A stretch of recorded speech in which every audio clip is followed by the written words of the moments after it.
Assalamualaikum warahmatullahi wabarakatuh. Perkenalkan, kami dari kelompok 2 dengan anggota saya sendiri, Siti Fatimah. Saya Pina Amalia. Saya Irmanis Dianti. Saya Desi Komalasari. Di sini kami akan menjelaskan presentasi tentang lokalisasi subseluler protein pada garis sel kanker hati. Abstrak, karakterisasi lokalisasi protein subseluler memberikan dasar untuk pemahaman lebih lanjut tentang perilaku seluler. Penggambaran lokalisasi subseluler protein pada organel yang terikat membran sitosol dan garis sel kanker hati manusia HLCCLS belum dilakukan.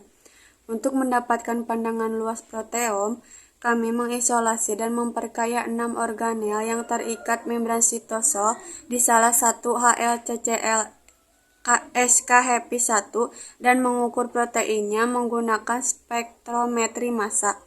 Pemilihan protein marker yang ketat dan algoritma berbasis pembelajaran mesin ditetapkan untuk melokalisasi protein di tingkat klaster dan lingkungan.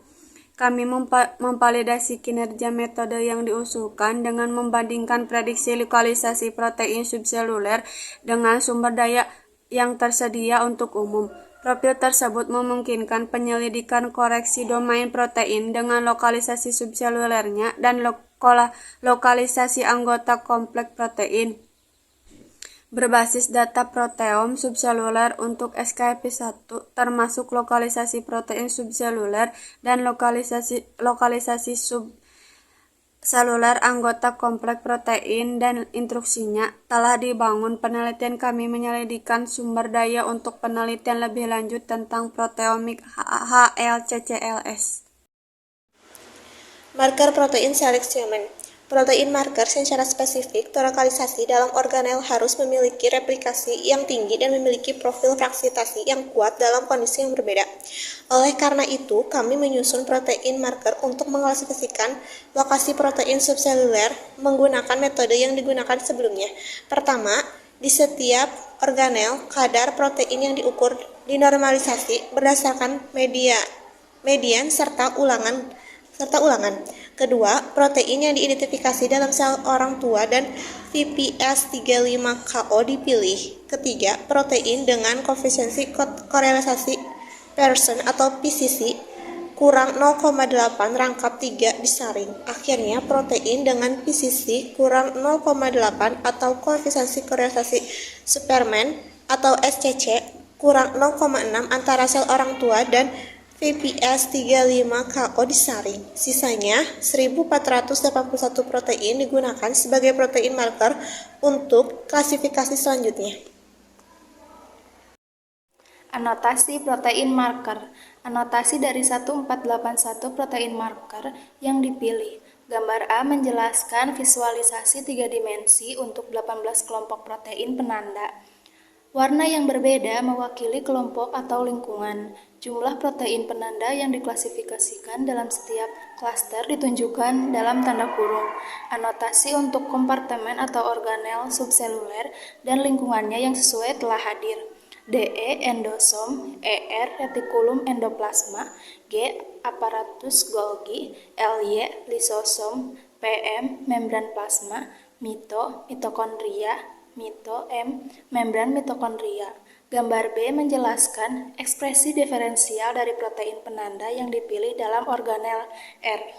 Kuantifikasi protein dalam 6 organel yang terikat membran. 6 organel yang terikat membran dipisahkan dan diperkaya secara individual dan proteinnya diukur secara kualitatif dan kuantitatif dengan MS. Western blotting untuk penanda spesifik organel memvalidasi pengayaan masing-masing organel. Perpindahan protein atau asam nukleat ke membran mikrofori disebut sebagai blotting, dan istilah ini mencangkup spotting, deposisi sampel manual, dan transfer dari gel planar protein yang dilarutkan pada gel elektroporesis, gel natrium dodesil, sulfat poliakrilamida, SDS-PEG, biasanya transfer ke pendukung membran. Adsorben di bawah pengaruh arus listrik dalam prosedur yang dikenal sebagai Western blotting. WB atau protein blotting. Asam nukleat secara rutin ditransfer dari gel agarosa ke pendukung membran melalui aksi piksel shorthand blotting. Blotting protein berevolusi dari blotting DNA selatan dan blotting RNA utara. Istilah Western blotting diciptakan untuk menggambarkan prosedur ini untuk mempertahankan tradisi penamaan geografis yang diprakarsai oleh makalah shorthand.